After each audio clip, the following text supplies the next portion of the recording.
책태기를 극복하게 해준 소설 2권입니다.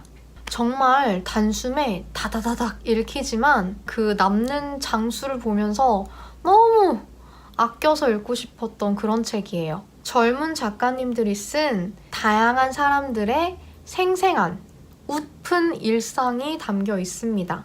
20대랑 30대가 읽으면 진짜로 좋아할 것 같아요. 강추! 구독과 좋아요 아시죠? 그리고 얼마 전에 600명이 넘었는데 정말 감사하다는 말씀드리고 싶습니다. 얼른 1000명 됐으면 좋겠어요. 안녕하세요, 수련입니다. 무려 한 달 만에 제가 다시 돌아왔습니다.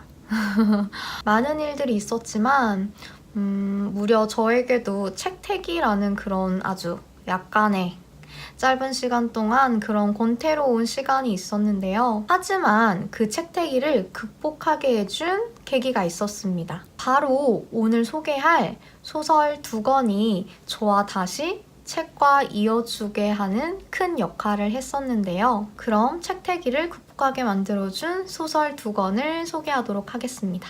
그 첫 번째 책은 바로 이 책입니다. 김세희 작가님의 가만한 나날이라는 책이고요. 미음사에서 나왔습니다. 이거는 작가님의 첫 소설집이라서 더 특별한데요. 김세희 작가님은 87년생으로 2015년에 세계문학에서 얕은 잠으로 등단을 하셨고요. 제9회 젊은 작가상을 수상했습니다. 사회에서 만나면 제가 언니! 라고 할 정도로 정말 젊은 작가님이시죠. 이 책은요, 총 수상작을 포함해서 8편의 단편 소설로 묶여져 있는 소설집인데요. 주인공 모두가 20, 30대의 그런 청년들인데요. 그래서인지 더 공감이 많이 갔고 책태기임에도 불구하고 되게 재밌게 읽었던 것 같아요. 인물에 대한 관심이 참 많다는 그런 인상을 받았던 소설입니다. 그럼 포인트와 명문장 한번 보실게요. 가만한 나날에 대한 포인트. 첫 번째, 인생에서 맞닥뜨리는 처음에 대한 이야기들. 두 번째, 취업, 연애, 결혼 등 20, 30대 초반의 청년들이 고민하고 겪는 현실감 넘치는 캐릭터와 전체적인 흐름. 세 번째, 방황하고 어색하고 힘들지만 그 다음을 기대하게 만드는 소설입니다. 명문장에서는 이런 게 있어요. 진아는 이 얘기를 친구 하영에게만 털어놓았다. 연승이 영화를 찍겠다며 회사에 사표를 냈다고. 그러자 화영이 말했다. 야, 방금 무슨 소리 못 들었어? 무슨 소리? 인생 종치는 소리. 이런 유머. 그리고 이게 진짜 저는 약간 공감 제일 많이 갔던 부분인데, 그녀는 자신이 지금 상률과 하려는 일이 무엇을 뜻하는지 알아차렸다. 그들은 살림을 꾸리고 있었다. 이건 결혼과 다를 바가 없었다.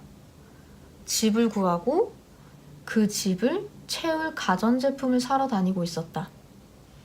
그게 결혼의 뜻이었다. 이번 이사는 이전 생활의 연장이 아니었다. 그저 방 하나 더 많은 집으로 이사를 가는 게 아니었다. 이제 동거를 하는 두 남녀가 원룸에서 살았는데 방이 좁다고 이제 이사를 가서 또 집을 구하고 가전제품을 알아보는 그런 과정에서 여자가 생각하는 그런 내용인데요. 이게 단순히 우리가 동거를 위해서 더 큰 집으로 가는 게 아니라 바로 이게 결혼이다 라는 것을 이렇게 표현을 해줘서 마음이 좀 그랬습니다. 그리고 이거는 사회초년생분들이 되게 공감하실 것 같아요. 그녀는 일찌감치 불을 끄고 잠자리에 누웠다. 여기가 끝인가? 이제 시작인데 왜 끝인 것만 같지? 어둠 속에서 그녀는 생각했다. 대학 입학을 앞두고 서울로 갈 때는 미지의 세계가 열리는, 이제 막 그 속으로 발을 디디는 실감이 있었다. 앞으로 살게 된 낯선 도시를 방문해 밤을 새우고 도시가 내려다 보이는 건물 옥상에서 새벽을 기다리는 기분. 흥미진진하고 완전히 새로운 부분은 모르는 사이에 이미 지나온 것 같았다. 저도 이제 혼자 직장 때문에 상경을 해서 이렇게 자기 전에 이런 생각을 했었던 것 같아요. 직장을 다녔을 때는 약간 슬픈 현실? 이 책은 정말 내 얘기인가? 아니면 내 친구 얘기인가? 할 정도로 되게 가깝게 와닿았던 그런 내용이었어요. 여기 나와 있는 8편 모두가 다 그랬어요. 특히 연애, 동거, 결혼 이렇게 이어지는 연결성에 대해서 되게 생각을 많이 했었는데요. 소설 속 인물들은 결혼을 원하지 않는 요즘 청년들과는 달리 동거를 하고 있습니다.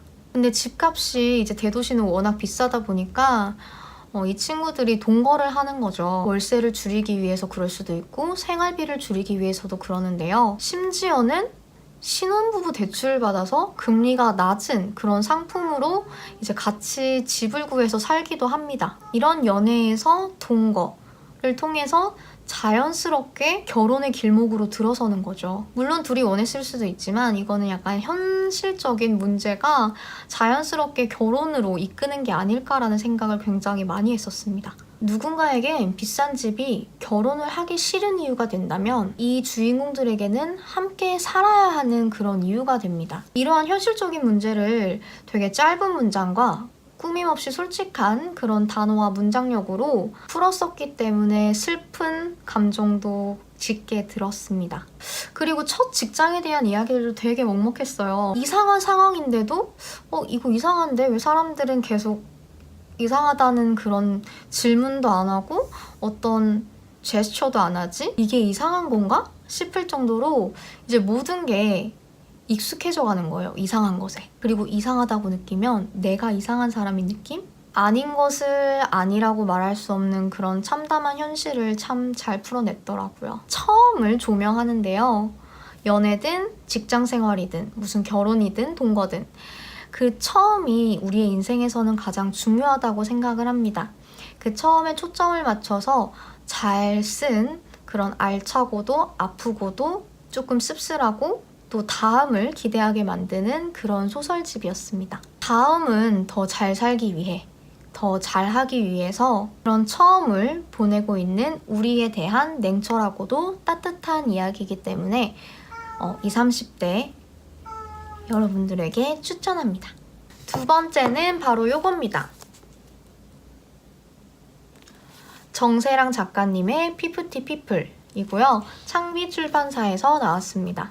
아는 사람은 이미 다 안다는 그런 핫한 작품이죠.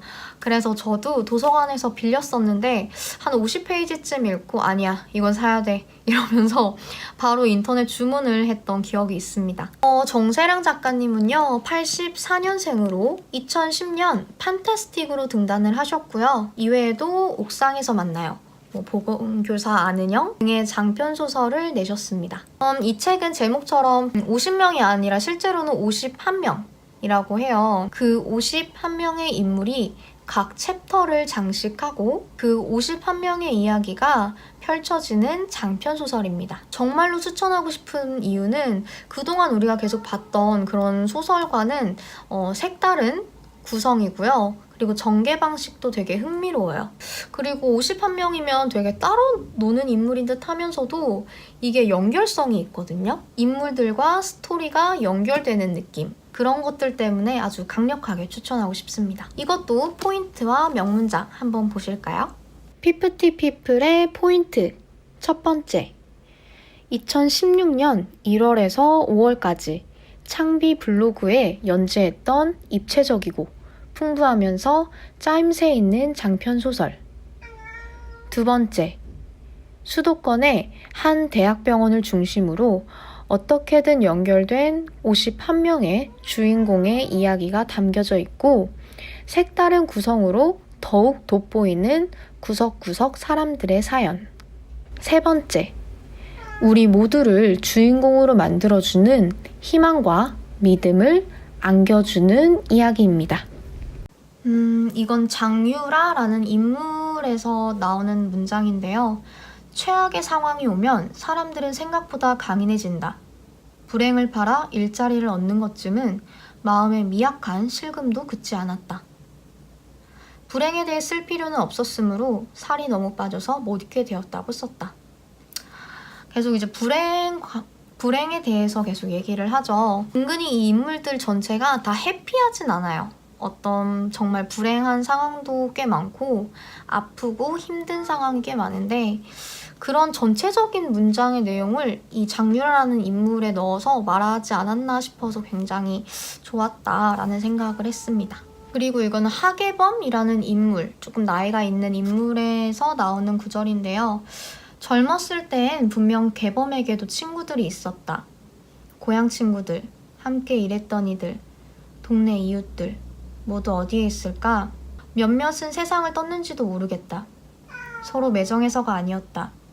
친구를 만나는 것도 사치일 만큼 고되었기 때문이다. 이거는 지금 현실에서 젊은 층도 되게 공감을 많이 할 것 같아요. 나이가 들면 들수록 이제 삶도 되게 버거워지고 고되기도 하고 힘들고 사람 만나는 것 자체가 되게 일이 되는 느낌? 그래서 이렇게 친한 친구들도 만나는 게 사치라고 느껴지는 거. 저도 그렇습니다. 명문장은 더 많으니까요. 블로그 은밀하게 수련하게 해서 봐주세요. 51명이나 되는 주인공이라서 이야기가 어떻게 흘러갈지 되게 궁금했었어요. 그들의 중앙에는 무엇이 버티고 있을지, 그들의 관계는 어떻게 이어져 있을지, 그리고 그들은 누구인지 짐작되지 않는 그런 각자의 사연들과 함께 어떻게든 연결되어 있는 이 소설 속 주인공들이 바로 이 내용의 핵심이 아닐까 싶습니다. 각자의 사정으로 울고 웃으며 살아가는 사람들 속에서 공감과 위로를 하며 큰 틀을 바라보고 있는 독자들은 연대감을 느끼기에 되게 충분했던 소설인 것 같아요. 그동안 나를 스쳤던 그리고 또 앞으로 스쳐갈 수많은 사람들이 바로 이 속에 있는 주인공들이 아닐까 싶으면서 자존감이 낮아졌었던 저도 나도 이제 주인공이 될 수 있겠다. 물론 제 삶에서 주인공은 저지만 그런 기대감과 또 희망도 품을 수 있었던 소설이었습니다. 각자의 사연이 너무 재밌고 또 너무 슬퍼서